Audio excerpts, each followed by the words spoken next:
महारानी अहिल्याबाई होलकर की जयंती के 300 वर्ष पूरे होने पर भाजपा ने महिला सशक्तिकरण सम्मेलन का आयोजन किया।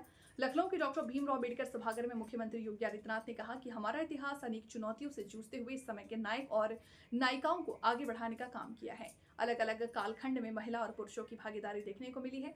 सीएम ने कहा कि आप याद कीजिए 1000 साल पहले एक विदेशी आक्रांता सालार मुसूद गाजी के हमलों को बेनकाब करने वाले महाराजा सुहेलदेव को समाज में विस्कृत कर दिया गया था। सलार मशहूद मोहम्मद गजनवी का भांजा था, जिसने सोमनाथ मंदिर को कई बार लूटा और तोड़ा। श्री राम जन्मभूमि अयोध्या पर पहला हमला इसी ने किया। मथुरा से बहराइच के बीच सुहेलदेव के नेतृत्व में इतनी बाधा खड़ी की कि बहराइच आते आते उसके छक्के छूट गए। लेकिन इतिहास ने महाराजा सुहेलदेव के साथ क्या व्यवहार किया, उनका नाम इतिहास के पन्नों से गायब कर दिया। उन्होंने कहा कि ऐसी ही लंबी श्रृंखला हमारे पास है। अतीत वर्तमान का दर्पण कहा गया है और इतिहास केवल पढ़ने के लिए नहीं बल्कि आत्मसात करने की एक नई प्रेरणा हमें प्रदान करता है।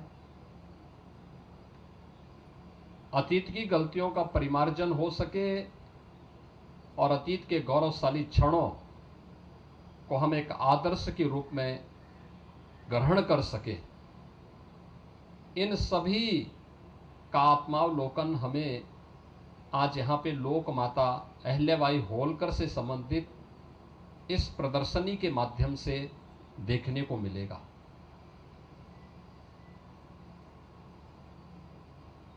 इकतीस मई 1725 को महाराष्ट्र के एक छोटे से गांव में उनका जन्म होता है। मालवा साम्राज्य के अंदर वहां की रानी और अपने कृतित्व से लोक माता की उपाधि प्राप्त करने वाली अहिल्याबाई होलकर केवल मालवा साम्राज्य तक सीमित नहीं रही। उनकी अखिल भारतीय दृष्टि ने उन्हें पूरे देश के अंदर सुशासन का, सुरक्षा का और सुव्यवस्था का एक मॉडल बना दिया, एक आदर्श बना दिया। आज हम सौभाग्यशाली हैं कि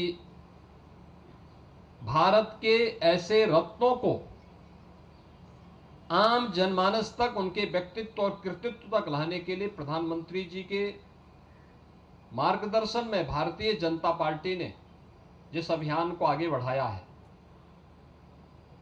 21 मई से लेकर 31 मई तक एक कार्यक्रम प्रदेश के अंदर विभिन्न क्षेत्रों में युद्ध स्तर पर प्रारंभ हुए हैं और अभूतपूर्व सफलता के साथ लोक माता से संबंधित गोष्ठियां, निबंध लेखन, लोक माता से संबंधित प्रदर्शनियां और लोक माता से संबंधित लोकगीत और नाट्य श्रृंखलाएं हम सबको देखने को मिल रही हैं। शासन का मॉडल कैसे हो सकता है, शासन का उद्देश्य क्या हो सकता है, हमने लोक माता के कालखंड को तो नहीं देखा, लेकिन उसका एक जीवंत दर्शन आज हमें आदरणीय प्रधानमंत्री श्री नरेंद्र मोदी जी की कार्य पद्धति से पिछले 11 वर्षों से भारत के अंदर देखने को मिल रहा है। जीवन के प्रत्येक क्षेत्र में, चाहे वह